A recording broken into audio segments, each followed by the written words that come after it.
안녕하세요. 성공을 듣다입니다. 현대사회는 편리하게 쾌락을 경험할 수 있는 것들이 무수히 많습니다.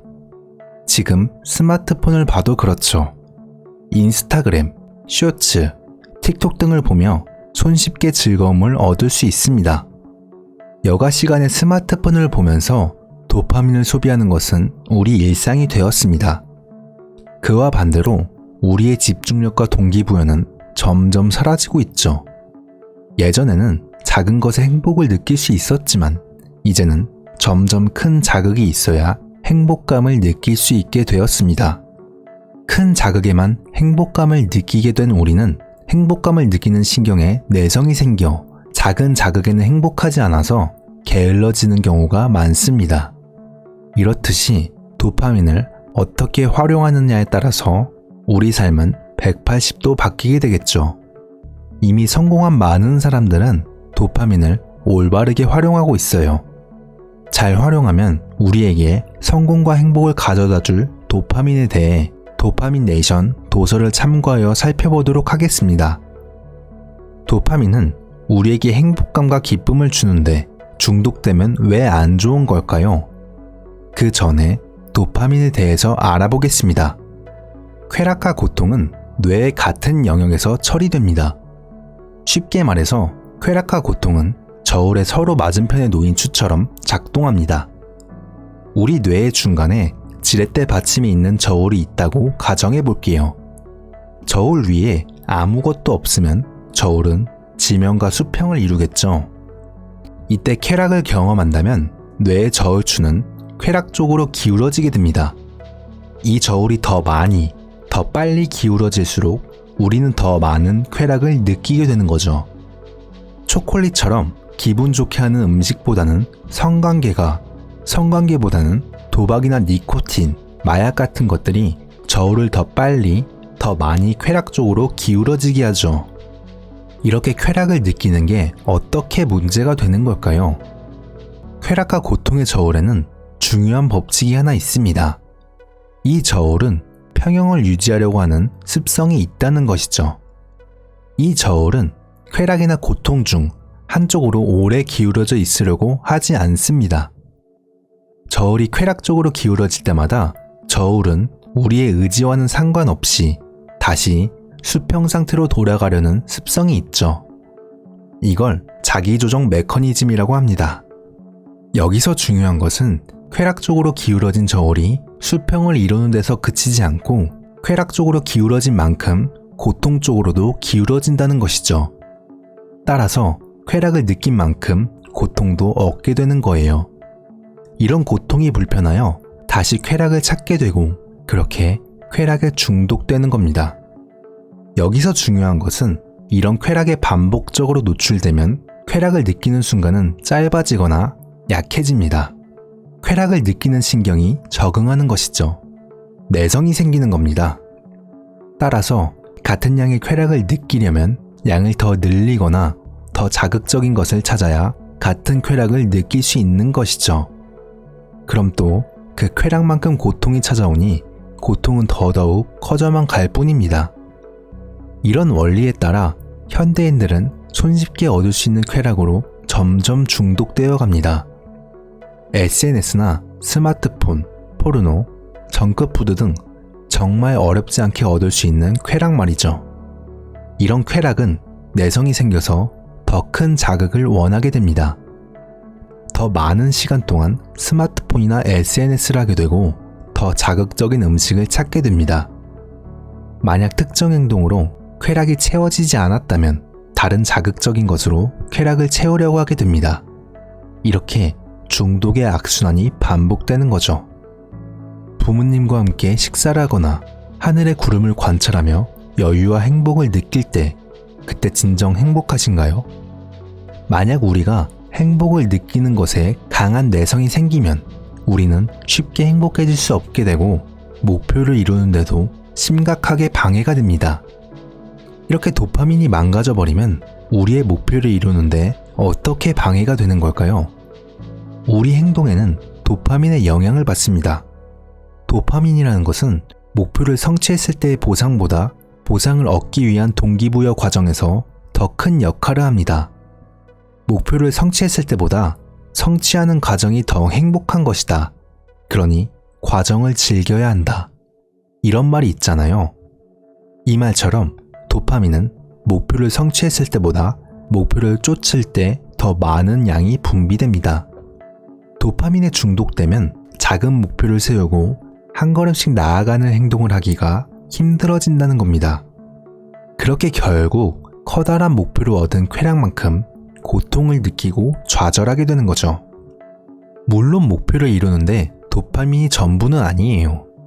행동을 하기 싫어도 자기가 세운 규율에 따라서 행동하는 사람이 성공할 사람은 맞습니다. 언제나 도파민 호르몬으로 인한 동기부여를 받을 수 없는 거니까요. 하지만 도파민이 큰 역할을 하는 것은 분명하니 전략적으로 잘 관리해야 한다는 것이죠. 그럼 반대로 이 도파민을 우리에게 유리하게 작용하도록 만드는 방법이 있을까요? 그건 바로 고통을 먼저 느끼는 겁니다. 고통을 먼저 느낀다는 말이 잘 이해가 안 되실 수도 있는데요. 앞서 말씀드렸다시피 쾌락과 고통은 뇌의 같은 영역에서 처리하게 됩니다. 그리고 쾌락과 고통의 저울은 자기 조정 메커니즘에 따라서 고통을 느낀 후에는 쾌락이 찾아오죠. 이런 원리에 따라서 고통을 먼저 느끼면 쾌락이 찾아옵니다. 찬물 샤워가 그 예로 들 수 있습니다. 유럽 응용 생리학 저널에 소개된 연구에 따르면 카렐 대학교 과학자들은 10명의 남자를 섭씨 14도의 찬물에 1시간 동안 잠겨있는 실험을 했는데요. 남자들의 혈액 샘플을 살펴본 결과 찬물 입욕은 혈장의 도파민 농도를 250%, 기분과 감정 상태를 조절하는 호르몬인 노르에프네프린 농도를 530% 증가시켰습니다. 이게 얼마나 대단한 건지 감이 안 오시죠? 찬물 목욕을 했을 때의 수치는 성관계를 했을 때보다 수치가 높고 니코틴이나 코카인을 흡입했을 때 이때의 상승 수치와 같은 수치죠. 찬물 목욕만으로 코카인을 흡입했을 때와 같은 도파민 수치로 증가시킨 겁니다. 그리고 찬물 샤워 후 이 높아진 수치는 천천히 떨어져서 3시간 후에 원래 수치로 돌아왔다고 합니다. 찬물 샤워를 한 사람들은 높은 집중력과 안정감을 느낄 수 있다고 했습니다. 고통을 먼저 느끼면 쾌락이 찾아온다는 사례는 이뿐만이 아닙니다. 러닝을 하거나 운동 중에 러너스 하이를 느끼는 것이 이와 같은 것이죠. 정말 힘들고 쉬고 싶은 상황에서도 할 일을 해내는 것, 지친 몸을 이끌고 운동을 하러 가는 것, 놀고 싶은데 자기 개발을 하는 것, 인내를 갖고 노력을 한 후에 우리는 쾌락을 얻을 수 있습니다. 하지만 이런 고통을 추구하는 것은 쾌락을 추구하는 것보다 어렵습니다. 고통을 피하고 쾌락을 쫓는 것은 인간의 천성이기 때문이죠. 이제는 기억해야 합니다. 고통 후에 쾌락이 온다는 것을요. 힘들게 노력한 후에 더 달콤한 행복이 찾아온다는 것을 알아야 합니다. 하지만 그렇다고 해도 이미 생활 속 도구에 중독된 사람은 기존의 습관을 끊어내기 힘들 겁니다. 포르노, SNS, 알코올 등등 이와 같은 것들 말이죠. 중독된 것을 끊으려는 시도는 많이 해봤을 거예요. 술을 끊어야지, 담배를 끊어야지, 이제 고칼로리 음식은 안 먹을 거야, SNS를 줄여야지 등등 이와 같은 다짐을 하죠. 하지만 얼마 가지 못해서 다시 원래대로 돌아오고 맙니다. 저자는 말하죠. 우리는 중독을 끊어내기 전에 마음의 준비를 해야 합니다.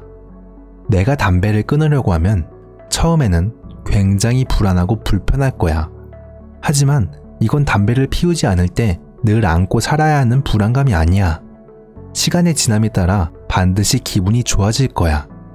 이런 마음의 준비를 해야 한다는 겁니다. 자신이 불편할 것을 미리 알고 중독을 끊기로 하는 것과 그냥 끊기로 하는 것은 마음가짐이 다를 거예요. 만약 스마트폰 사용을 줄인다고 넷플릭스에 빠지는 실수를 해서는 안 됩니다.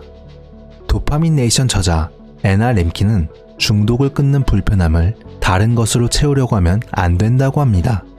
저자는 말하죠. 고통을 없애려는 것은 모두 중독성이 있기 때문에 다른 중독성과 맞바꾸려고 하지 않는 이상 그냥 고통을 참아야 한다. 불편함과 불안함 같은 기분이 당신을 파도처럼 덮치도록 그냥 내버려 두어라. 이걸 참고 나면 기분이 괜찮아질 것이다. 라고 말하죠. 하지만 스마트폰, 음식, SNS가 직업인 사람들, 이런 상황처럼 생활에 반드시 해야 하는 것들이 있습니다. 이런 것들을 할 때는 스스로 절제가 반드시 필요합니다. 일주일 중 하루만 술을 마시겠어. 하루 중 1시간만 SNS를 하겠어. 이런 식으로 시간을 정해두고 정해진 시간에만 하겠다는 다짐을 하는 거죠. 현대사회는 굉장히 많이 발전했죠. 근데 우리가 과연 옛날 가난했던 시절보다 행복할까요? 사람들이 많이들 하는 질문일 겁니다. 현대에 들어서면서 편리한 도구들이 많이 생겨났습니다. 손쉽게 쾌락을 얻을 수 있는 방법도 많이 생겨났죠. 너무 편리하죠. 손만 움직이면 원하는 것을 충족할 수 있으니 말이죠. 하지만 사회가 발전하고 기술이 발전할수록 우울증을 겪는 사람들이 왜 이렇게 많아질까요? 생활 속 편리한 것을 절제하지 못해서 우울증에 걸리는 경우가 많을 거예요. 쾌락을 느끼는 것에 내성이 생기면 일상의 작은 것에는 흥미를 느끼지 못하고 의욕이 없어져 버리니까요. 여가 시간이 많은 사람들이 바쁘게 일을 하는 사람보다 컴퓨터 게임, 기분 전환용 컴퓨터 활동에 도파민 소비를 더 많이 한다는 연구 결과가 있습니다. 이 영상을 시청하시는 많은 분들은 더 많이 행동하고 더 절제하는 건강한 삶을 사시길 바랍니다. 이번 영상은 여기서 마치도록 하겠습니다. 시청해 주셔서 감사합니다.